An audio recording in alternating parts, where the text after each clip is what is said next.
Hey, this week we're going to take a look at campaign finance laws. First, let's start with a look at the cost of the recent elections that we've had. Presidential elections, in particular, have topped the billions of dollar marks in the last several election cycles. Um, Outside groups in 2012 accounted for $4 billion worth of spending, and all of this is just simply trying to get the president elected. Congressional elections in 2008 topped $1 billion. So you're looking at pretty significant dollar amounts because people care a lot about who ends up winning various offices.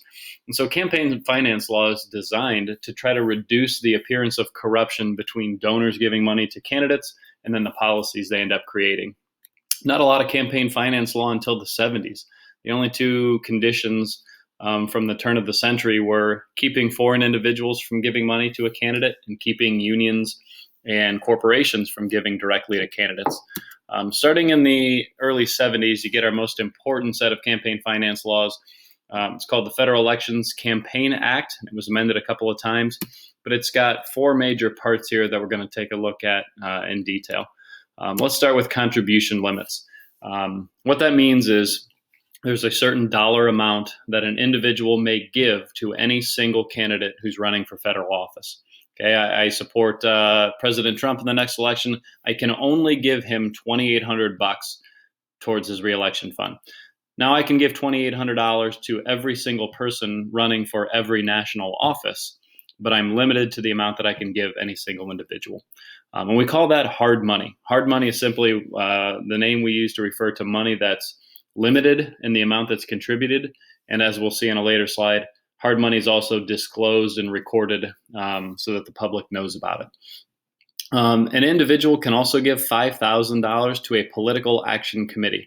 A political action committee is just like the fundraising and campaign spending arm of a corporation or union. It's the entity that's legally allowed to contribute money to candidates. Technically, the money that a corporate or union PAC spends should come from the members. So, like a rich individual can't just give unlimited amounts to a PAC. PAC money should come from members of the organization itself. And then PACs can also give money to each other. PACs can give money to other political action committees, and they can also give $5,000 to any federal candidate. These contribution limits, though, are limits on the amount that I can give to a candidate. They don't put any limits on the spending for campaigns themselves. Okay, second is the disclosure requirement, and that's pretty much what it sounds like. Any individuals giving money have to record who they are, where they work, and the FEC keeps track of that stuff. Interest groups and their PACs have to keep track of their fundraising and spending, and so do the candidates.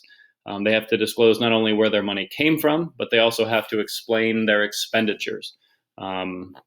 Did this go to transportation? Did this go to creating commercials? They have to document all that stuff so that we know that the money isn't being misused by the campaigns themselves. All that information is compiled and submitted to the FEC. They put all that information on their website. The Open Secrets website that we used earlier just simply pulls from that FEC site and then puts it in, more easy to use formats.